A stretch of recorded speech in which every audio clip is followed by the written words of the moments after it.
بالله من الشيطان الرجيم. بسم الله الرحمن الرحيم. ولقد يسرنا القرآن للذكر فهل من مدكر. Quranic আরবি গ্রামারে আপনাদের সকলকে জানাচ্ছি আন্তরিক শুভেচ্ছা। আজ থেকে আমরা ধারাবাহিকভাবে আমাদের এই চ্যানেল থেকে কুরআনিক আরবি গ্রামার সম্পর্কে ধারাবাহিকভাবে ক্লাস আপলোড করা হবে। আশা করি আপনারা আমাদের এই ক্লাস থেকে উপকৃত হবেন। বিশেষ করে যারা জেনারেল শিক্ষিত, যারা কোরআন বুঝতে চান কিন্তু আরবির জটিলতার কারণে আপনারা আরবি ভাষা বুঝতে পারেন না, সেজন্য কোরআনও বুঝতে কষ্ট হয়। আমি সেই জটিলতাকে অত্যন্ত সহজ এবং সাবলীল পদ্ধতিতে বাংলা এবং ইংরেজি গ্রামারের মাধ্যমে আরবি গ্রামার যতটুকু আমাদের কোরআন বুঝতে প্রয়োজন ততটুকু আরবি গ্রামার আমি ধারাবাহিকভাবে আমার এই চ্যানেল থেকে আপলোড করব। আশা করি আপনারা এর মাধ্যমে উপকৃত হবেন। আজ আমি প্রথম যে বিষয়টি নিয়ে উপস্থিত হয়েছি সেটা হচ্ছে আরবিতে একে বলা হয় ইদাফত।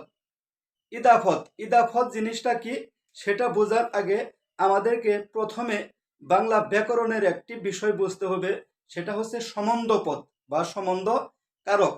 সম্বন্ধপদ বা সম্বন্ধ কারক বলতে আমরা কি বুঝি?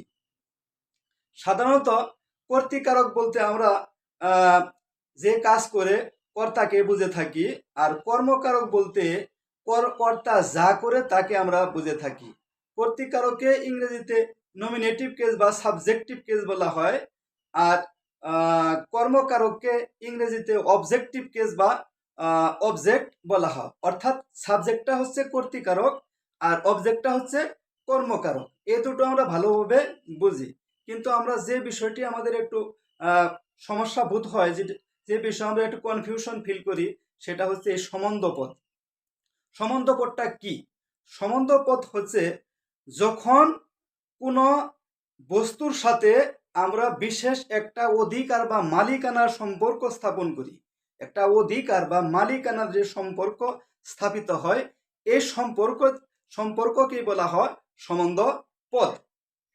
যেমন যদি আমরা বলি যে জায়েদ, এই জায়েদ এটা একজন ব্যক্তির নাম, এর সাথে অতিরিক্ত কোনো কিছু নেই, তাই এটা হচ্ছে কর্তৃকারক।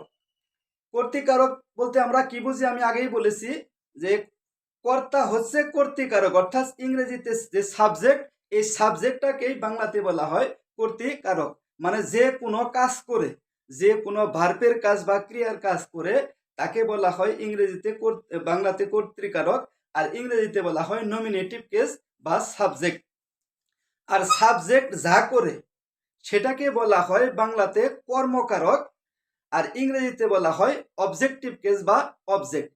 আর পসেসিভ কেস বা সম্বন্ধপদ হলো এক কথায় অতি সাদামাটা ভাবে র বা এর আলোচনা, র বা এর আলোচনা। অর্থাৎ কোনো শব্দের শেষে, কোনো নাউন বা বিশেষের শেষে যদি র বা এর যুক্ত থাকে, এই র বা এর বিষয়ে যে আলোচনা, এই আলোচনাটাকেই বলা হয় সম্বন্ধপদ। ইংরেজিতে একে বলা হয় পসেসিভ কেস, আরবিতে এটাকেই বলা হয় ইদাফত বা ইজাফত। অর্থাৎ র বা এর আলোচনা, এই বিষয়ে আলোচনা, এটাকেই বলা হয় বাংলাতে সম্বন্ধপদ, ইংরেজিতে বলা হয় পসেসিভ কেস, আরবিতে এটাকে বলা হয় ইদাফত। যেমন যদি আমরা একটা বিষয়, একটা শব্দ লিখি,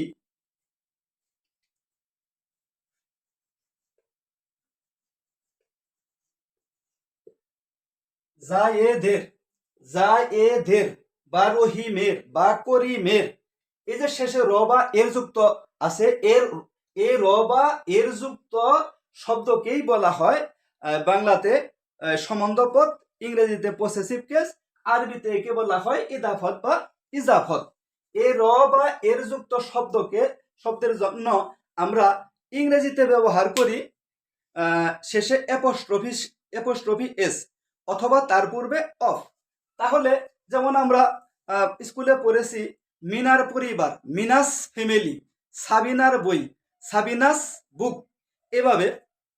তাহলে এই যে সাবিনার শেষে র যুক্ত আছে, এই র এর জন্য আমরা ইংরেজিতে অ্যাপোস্ট্রফি এস দেই, অ্যাপোস্ট্রফি এস দেই। যেমন জায়েদের, জায়েদের এর অতিরিক্ত হিসেবে কি যুক্ত আছে? জায়েদ, জায়েদ যুগ এর। এই যে জায়েদের, এই যে এর, এই এর ডায়ত আছে সম্বন্ধ পদ, এরই সম্বন্ধ পদ জায়েদের। আবার বলি বাংলাদেশের, বাংলাদেশ যুগ এর, এই যে এর যুক্ত আছে, এটা হইতেছে সম্বন্ধ পদ। এই এর বা অর, এটাকে বলা হয় অর, এর বা র, এটাকে বাংলাতে যেমন বলা হয় সম্বন্ধ পদ, ইংরেজিতে এরই নাম হচ্ছে পসেসিভ কেস, আর আরবিতে এটাকে বলা হয় ইদাফত বা ইজাফত। আচ্ছা, তাহলে আমি আগেই বলেছি এই র বা এর, এর জন্য আমরা ইংরেজিতে অ্যাপোস্ট্রফি এস ব্যবহার করি অথবা তার আগে অফ ব্যবহার করি, ও এফ অফ, এটা ব্যবহার করে থাকি। যেমন জায়েদের, জায়েদস, ইংরেজিতে যদি আমরা বলি জায়েদের তাহলে জায়েদস, সাবিনার, সাবিনাস, করিমের, করিমস। কিন্তু এটাকে আমরা আরবিতে কিভাবে প্রকাশ করব? আরবিতে প্রকাশ করার নিয়ম কি? এই যে র বা এর এই বিষয়ে যে আলোচনাটা, এই আলোচনাটার নামই হচ্ছে ইদাফত। এখন আমরা জানি বাংলাতে এই ক্ষেত্রে যেমন দুইটা শব্দ থাকে, ইংরেজিতেও দুইটা শব্দ থাকে। দুটি শব্দের মধ্যে একটা শব্দের শেষে র বা এর যুক্ত থাকে না, আরেকটা শব্দের শেষে র বা এর যুক্ত থাকে। এক্ষেত্রে যে শব্দটার শেষে র বা এর যুক্ত থাকে সেটাকে আরবিতে বলা হয় মুদাফ ইলাই। এই ইদাফতের দুটি অংশ, ইদাফতের প্রধান দুটি অংশ, একটাকে বলা হয় মুদাফ, আরেকটাকে বলা হয় মুদাফ ইলাই। মুদাফ কোনটা? যে শব্দ, দুটি শব্দের মধ্যে যে শব্দটির শেষে র বা এর নেই, র বা এর মুক্ত যে শব্দটা, ওই শব্দটাকে বলা হয় মুদাফ। আর যে শব্দটার শেষে র বা এর যুক্ত থাকে এই শব্দটাকে বলা হয় মুদাফ ইলাই। যেমন যদি আমরা বলি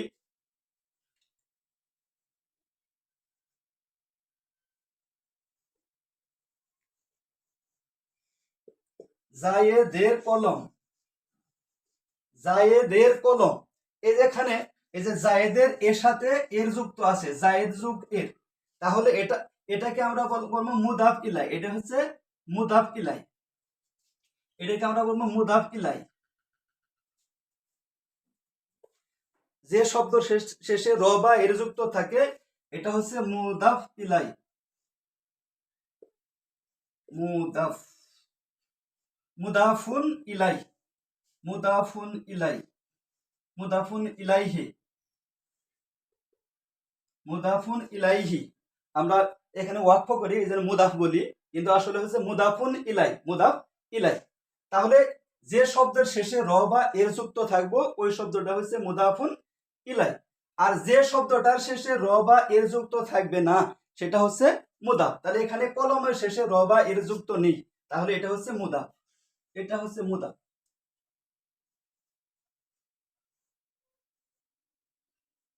এটা হচ্ছে মুদাফুন, মুদাফুন, মুদফুন।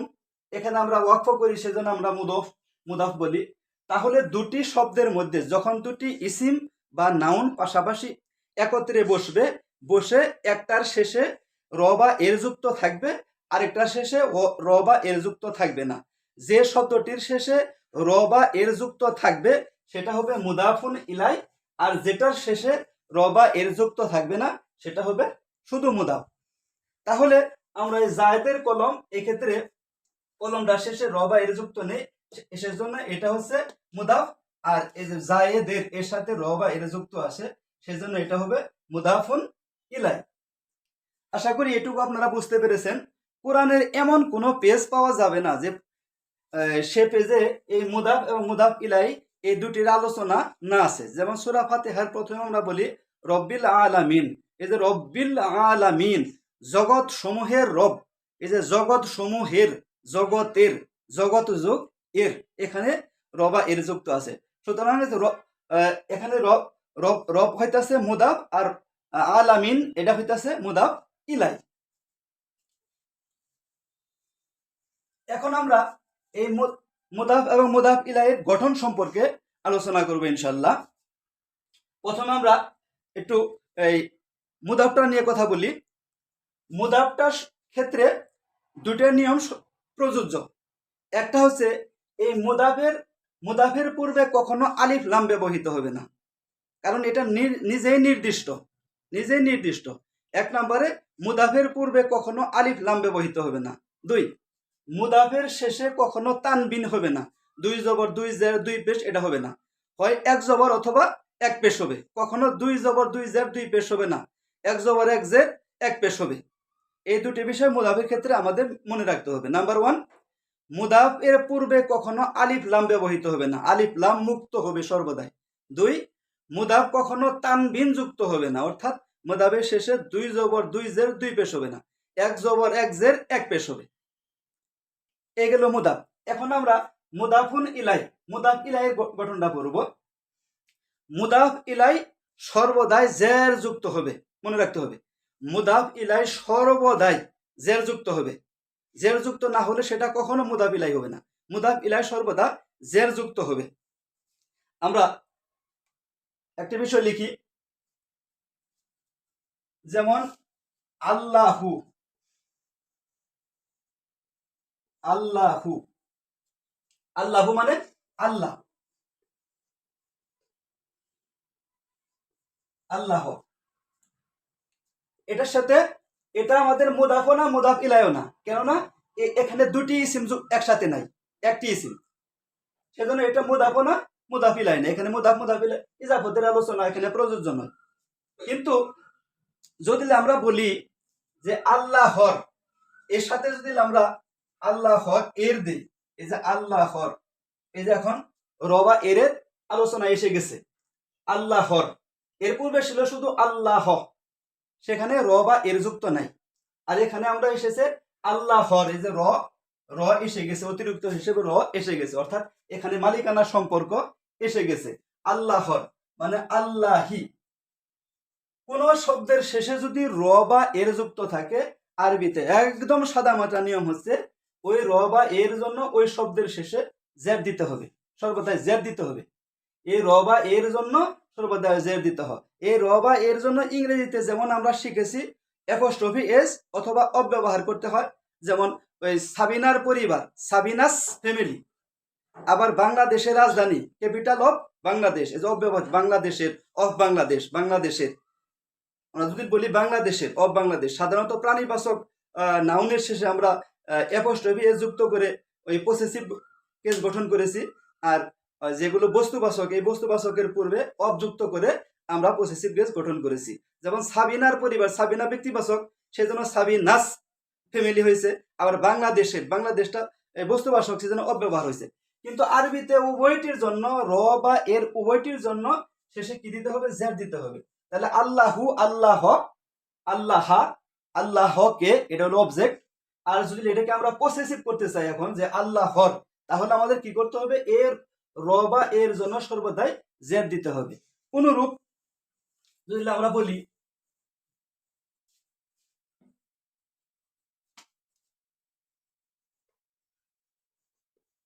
এই যে জায়েদের, জায়েদের এর অতিরিক্ত কি হিসেবে কি যোগ আছে? এর। তাহলে জায়েদের আমরা জাইদুন দেখি, জাইদুন, জাই, যদি জায়েদ থাকতো, শুধু জায়েদ থাকতো, তাহলে আমরা জাইদুন দিতাম। কিন্তু এখন জায়েদের এই যে শেষে র যুক্ত আছে, জায়েদ যুগ এর, অতিরিক্ত হিসেবে এখানে যদি আমরা সন্ধি বিচ্ছেদ করি, জায়েদ যুগ এর, এর এসে গেছে। তাহলে এই যে র বা এর কারণে এখন আমাদের এই পেশটা হয়ে যাবে কি? জের হয়ে যাবে। এই পেশটা জের হয়ে যাবে, জাইদিন, জায়েদের। আর যদি শুধু জায়েদ থাকতো তাহলে জাইদুন করতাম। যেহেতু এখানে জায়েদের পরে র বা এর যুক্ত আছে, সেজন্য আমাদের এখানে জবর, এখানে জের দিতে হবে। তাহলে মনে রাখতে হবে যে শব্দের শেষে অতিরিক্ত হিসেবে র বা এর যুক্ত থাকে, যে ইসিমের বা যে নাউনের শেষে র বা এর যুক্ত থাকে, আরবিতে ওই র বা এর এর জন্য অতিরিক্ত হিসেবে আমাদের কি যুক্ত করতে হবে? জের যুক্ত করতে হবে। যদি শব্দটা দুটি পেশ থাকে তাহলে দুটি জের হয়ে যাবে, আর যদি একটি পেশ থাকে তাহলে একটি জের হয়ে যাবে। যেমন আমরা শিখলাম এখানে দুটি পেশ ছিল, জাইদুন ছিল, জাইদুনটা জাইদিন হয়ে গেল। তাহলে জাইদুন জায়েদ, আর যদি বলি জায়েদের তাহলে জাইদিন। অনুরূপভাবে যদি স্ত্রীবাচক হয়, স্ত্রীবাচক হলে স্ত্রীবাচক শব্দে আমরা জানি একটা পেশ যুক্ত হয়। আর এটাকে যদি এই মালিকানায় আসে, সম্বন্ধ পদে আসে, ইজাফতে আসে, তখন ওই পেশটা হয়ে যায় জবর, কারণ স্ত্রীবাচক শব্দে কখনো জের হয় না। আমরা জানি স্ত্রীবাচক শব্দগুলো, মুয়ান্নাস শব্দগুলো কখনো এরা কাসরা নেয় না, জের নেয় না। যেমন যদি বলি ফাতেমার, ফাতেমার, এই যে র যুগ হয়েছে, র ফাতেমা যুগ এর, ফাতেমার। তাহলে যদি শুধু বলি ফাতেমা, যদি এইটুকু বলি ফাতেমা, ফাতেমা, এখানে র বা এর যুক্ত নেই, তাহলে এটা হবো ফাতিমাতু, ফাতিমাতু, ফাতিমা। যেহেতু এখানে র বা এর যুক্ত নাই, তাই এটা করতে হবে শুধু ফাতেমাতু, ফাতিমা। আর যদি বলি যে এখানে উপরে ডাম আছে ফাতেমার, এই যে র যুগ আছে, তাহলে এখন আমাদের করতে হবে ফাতিমাতা, ফাতিমাতা। কারণ আমরা জানি মন্না শব্দগুলো, স্ত্রীবাচক শব্দগুলো, নামবাচক স্ত্রীবাচক যে শব্দগুলো, এগুলো কখনো কাসরা নেয় না।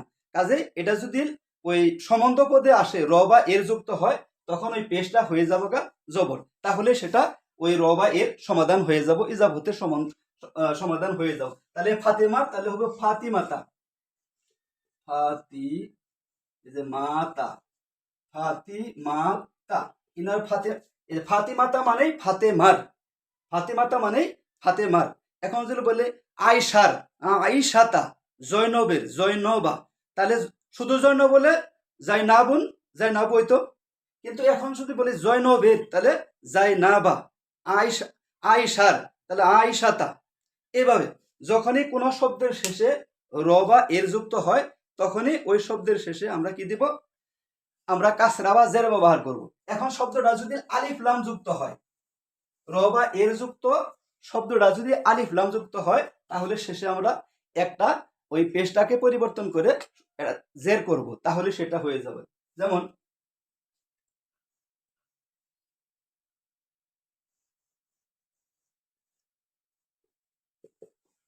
আল কলামু, আল কলমু কলমটি, কলমটি, আল কলামু মানে কলমটি। এই যে আলিফ লাম যুক্ত আছে, আল কলামু কলমটি, নির্দিষ্ট, এটা হলো মারিফা শব্দ। মারিফা শব্দ আমরা জানি, কোন নাকিরা শব্দকে যদি আমরা মারিফা করতে চাই, অনির্দিষ্ট শব্দকে যদি নির্দিষ্ট করতে চাই, তাহলে ওই শব্দের পূর্বে আলিফ লাম যুক্ত হয় এবং শেষে একটা পেশ কমে যায়, একটা পেশ অমিট হয়ে যায়। তাহলে আল কলামু কলমটি। এখন যদি আমরা বলি কলমটির, কলমটির, এই যে শেষের এই যে র অতিরিক্ত হিসেবে যে র আইছে, র র এসেছে, এই যে কলমটির, ইনো ছিল কলমটির, সেজন্য আল কলাম। এখন যদি আমরা বলি কলমটির, এই যে র আইছে, তাহলে এখানে আমাদের করতে হবে আল কলা,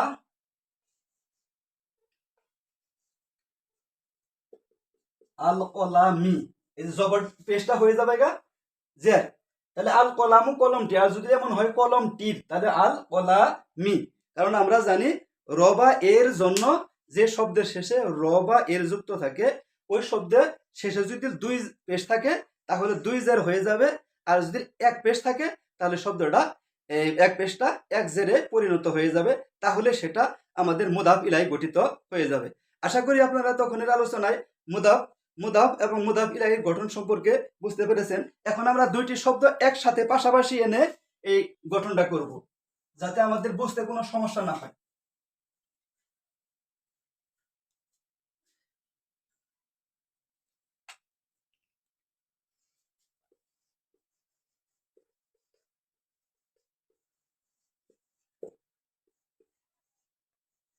এই যে দেখেন, আল্লাহর ঘর, আল্লাহর ঘর, আল্লাহর বান্দা, আল্লাহর কিতাব, আল্লাহর দুনিয়া, আল্লাহর সৃষ্টি, এভাবে অনেক আছে। এগুলো এগুলো কোরআন হাদিসে ব্যবহৃত শব্দ, শব্দ। এই যে আল্লাহর অতিরিক্ত হিসেবে র আছে, দুটি শব্দ, দুটি দুটি ইসিম, দুটি নাউন। আল্লাহটাও একটা নাউন, এই ঘরটাও একটা নাউন, এটাও একটা ইসিম, এটাও একটা ইসিম, দুটি ইসিম পাশাপাশি বসেছে। এই যে ঘরটার শেষে কোনো র বা এর যুক্ত নেই, তাই এটা হচ্ছে মুদাফ ইলাই, সরি মুদাফ। আমি আগেই বলেছি যে শব্দ, দুটি শব্দের মধ্যে যে শব্দের শেষে র বা এর যুক্ত থাকে না, সেটা হচ্ছে মুদাফ। আর যে শব্দের শেষে র বা এর যুক্ত থাকে, সেটা হচ্ছে মুদাফ ইলাই। সাধারণত দুটি শব্দ যদি একসাথে থাকে, আমরা কোনটিকে আগে বসাবো? সর্বদাই মুদাফ আগে বসবে, মুদাফ ইলাই ওর পরে বসবে। তাহলে আমরা প্রথমে মুদাফ বসাবো। মুদাফ কোনটি? গর। গর এর সাথে রবা এর যুক্ত নেই, তাই এটা হচ্ছে মুদাফ। আর আমরা মুদাফের ক্ষেত্রে দুইটি নিয়ম পড়েছি, একটা হচ্ছে মুদাফ কখনো আলিফ লাম নেয় না, দুই মুদাফ কখনো তানবিন নেয় না। তাহলে সর্বদা কি নিবে? এক জবর এক জের এক পেশ। সর্বদা এনে আমরা এক পেশ ধরবো। যদি সাবজেক্ট হিসেবে ব্যবহৃত হয়, মারফু ফর্মে ব্যবহৃত হয়, সাবজেক্টিভ ফর্মে ব্যবহৃত হয়, তাহলে হবে এক পেশ। আর যদি মানসুব ফর্মে আসে, মানে অবজেক্টিভ ফর্মে আসে, তখন হবে এক জবর, এক জবর। আর যদি মাজরুর ফর্মে আসে, মানে এর পূর্বে যদি কোনো হরফে জার থাকে, তাহলে এক জের হবে। যেহেতু এখানে এটা সাবজেক্ট হিসেবে আছে, সেই জন্য এটাকে আমরা বলবো এক পেশ করব। তাহলে গর বাইতুন,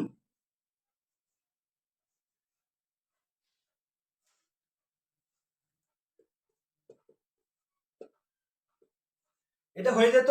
আমরা গড় আরবি জানি বাইতুন, কিন্তু এটা যেহেতু মুদাফ হয়েছে, মুদাফ হওয়ার কারণে একটা পেশ কমে যাব। তাহলে বাইতুন হবে বাইতু, বাইতু। এখন এই যে আল্লাহ, আল্লাহ শেষে রবা এর যুক্ত আছে, তাহলে এটা নিয়ম অনুযায়ী কি মুদাফ ইলাই। আর মুদাফ ইলাই সর্বদা কি হবে? জের যুক্ত হবে। তাহলে আল্লাহ, আমরা এর আগে শিখলাম যে আল্লাহ, শুধু আল্লাহ হলে আল্লাহু, আর যদি আল্লাহর এরকম হয় তাহলে তার সাথে জের দিতে হবে। তাহলে আল্লাহি, বাইতুল্লাহি। এই দুটাকে এখন আমরা যদি ইদগাম করি, একসাথে মিলিয়ে পড়ি, তাহলে বাইতুল্লাহি, আল্লাহর ঘর। এভাবে আরেকটা শব্দ আমরা দেখি এখন। তাহলে দুটি শব্দ একসাথে বসবে, একটা একটা হবে আলিফ লাম মুক্ত, সরি, একটা হচ্ছে র বা এর মুক্ত। যে শব্দটা র বা এর মুক্ত সেটা হচ্ছে মুদাফ, আর যে শব্দের শেষে র বা এর যুক্ত থাকবে সেটা হচ্ছে মুদাফ ইলাই। তাহলে গঠন কেমন? গঠনটা হচ্ছে মুদাফ, মুদাফটা প্রথমেই ব্যবহৃত হবে। এর পূর্বে দুটি নিয়ম আমরা শিখলাম, যে মুদাফ কখনো আলিফ লাম নিবে না এবং কখনো তানবিন নিবে না। তাহলে এর শেষে থাকা দুটি পেশ কমে একটি পেশ কমে একটি পেশ হবে। তাহলে বাইতুন আসিল, তাহলে বাইতু। তারপরে আল্লাহর, আল্লাহর এটা হবে শেষে জের দিতে হবে, যেহেতু এটা মুদাফ হলো আল্লাহি। তাহলে বাইতুল্লাহি, আল্লাহর ঘর। আরেকটু উদাহরণ দেখি।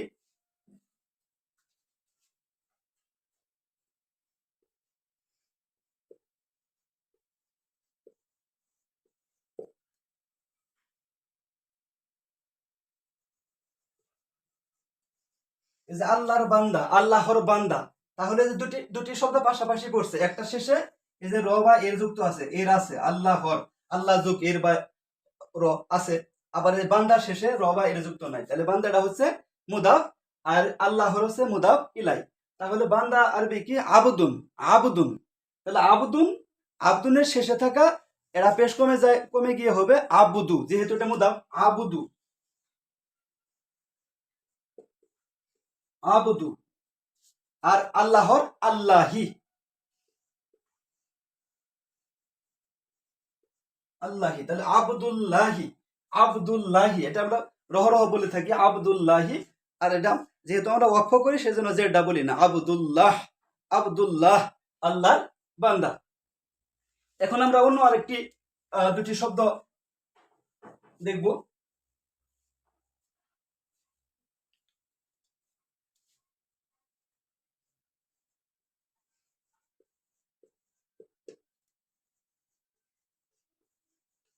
জায়েদের কলম, এই যে জায়েদের, জায়েদের দুটি নাউন একসাথে পড়ছে, দুটি ইসিম পড়ছে।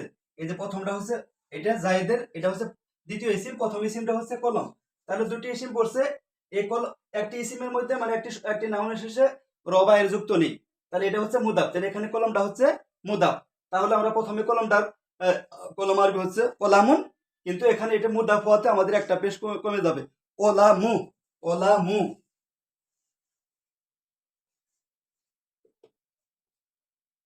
ওলামু।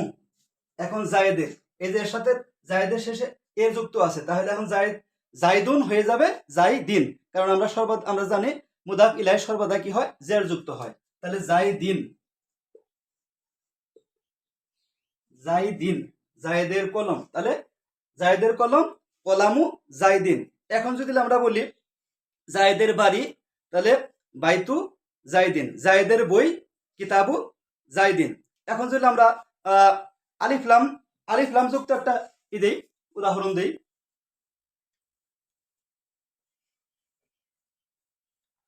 শিক্ষকের বই, শিক্ষকের বই, শিক্ষকের, শিক্ষকের বই।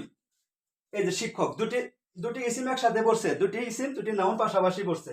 এই যে প্রথম ইসিমটা হইতেছে বই, বইয়ের সাথে কোনো র বা এর যুক্ত নেই, তাই বইটা হইতেছে এখানে মুদাফ। আর যে শিক্ষকের, শিক্ষক যুগ এর সাথে এর যুক্ত হয়েছে, সুতরাং এই শিক্ষকের হইতেছে মুদাফ ইলাই। তাহলে প্রথমে আমরা মুদাফটা মুদাফটার গঠন লিখবো। তাহলে বই আরবি আমরা জানি কিতাবুন, কিন্তু এখানে মুদাফ হওয়ার কারণে কিতাবু হয়ে যাবে, এটা পেশ কমে যাবে। তাহলে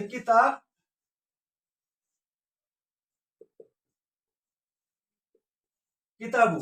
এখন শিক্ষক, শিক্ষক আরবি আমরা জানি আল মুআল্লিমু, কারণ এটা শ্রেণী বুঝাইতেছে, পেশা বুঝাইতে, পেশা বোঝা। আমরা জানি যে ইংরেজিতে কমন নাউন হলে যেমন এর আগে দি ব্যবহৃত হয়, আরবিতেও এরকম কমন নাউনের আগে ইংরেজিতে যেমন দি ব্যবহৃত হয়, আরবিতে তার ওই দিয়ের পরিবর্তে আলিফ লাম ব্যবহৃত, মানে আল ব্যবহৃত হয়। তাহলে শুধু শিক্ষক আরবি হলো আল মুআল্লিমু, আর শিক্ষকের ওই শেষে আল মুআল্লিমু মিমের উপর পেশটা হয়ে যাবে গা জের, আল মুআল্লিমি মানে শিক্ষকের। তাহলে আল মুআল্লিমু শিক্ষক, আর শিক্ষকের আল মুআল্লিমি। তাহলে আল মুআল্লিমু, আল মুআল্লিমি, মুআল্লিমি, আল মুআল্লিমি মানে শিক্ষকের। তাহলে দুটাকে আমরা যদি ইদগাম করি তাহলে হবে কিতাবুল মুআল্লিমি, কিতাবুল মুআল্লিমি শিক্ষকের বই। এখন যদি আমরা এই ধরনের আর শত শত এক্সাম্পল দেওয়া যাবে, যদি বলা হয় শিক্ষকের কলম, কলামুল মুআল্লিমি, শিক্ষকের বাড়ি বাইতুল মুআল্লিমি, এরকম। তো আশা করি এতক্ষণের আলোচনা থেকে মুদাফ এবং মুদাফ ইলাই কাকে বলে এর গঠন কি আপনারা বুঝতে পেরেছেন। আমি সংক্ষেপে আবার একটু সামারাইজ করে দিচ্ছি। দুটি নাউন যখন, দুটি ইসিম যখন পাশাপাশি বসে, তখন একটা ইসিম হয় রবা এর মুক্ত, রবা এর মুক্ত। এই রবা এর মুক্ত ইসিমটা বলা হয় মুদাফ। আর যে ইসিমটার শেষে রবা এর যুক্ত থাকে, এই রবা এর যুক্ত ইসিমটাকে বলা হয় মুদাফ ইলাই। মুদাফ সাধারণত মুদাফ প্রথমে বসে, মুদাফ ইলাই পরে বসে। মুদাফের গঠন কি? মুদাফ সর্বদাই আলিফ লাম মুক্ত হবে, মুদাফে কখনো আলিফ লাম আসবে না, কখনো আলিফ লাম গ্রহণ করে না, এবং মুদাফ কখনো তানবিন গ্রহণ করে না, অর্থাৎ মুদাফের শেষে কখনো দুই জবর দুই জের দুই পেশ হবে না। মুদাফ সর্বদাই এক জবর এক জের এক পেশ বিশিষ্ট হবে। এরপরে মুদাফ ইলাই সর্বদাই জের যুক্ত হবে, মুদাফ ইলাই সর্বদা জের যুক্ত হবে। এটা আলিফ লাম মুক্ত হতে পারে, আলিফ লাম যুক্ত হতে পারে। যদি কোনো ব্যক্তির নাম হয় তাহলে সেটা হবে আলিফ লাম মুক্ত। আর যদি পেশা জাতীয় শব্দ, যেমন শিক্ষক এই জাতীয় শব্দ হয়, শিক্ষক এ ধরনের পেশা জাতীয় যে শব্দগুলো, শিক্ষক, কৃষক, ব্যবসায়ী, এ ধরনের শব্দ হয়, তাহলে তার উপর অবশ্যই আলিফ লাম যুক্ত হবে। আশা করি আপনারা এতক্ষণের আলোচনা থেকে মুদাফ এবং মুদাফ ইলাই বুঝতে পেরেছেন। আজ এই পর্যন্তই। আসসালামু আলাইকুম রহমতুল্লাহ।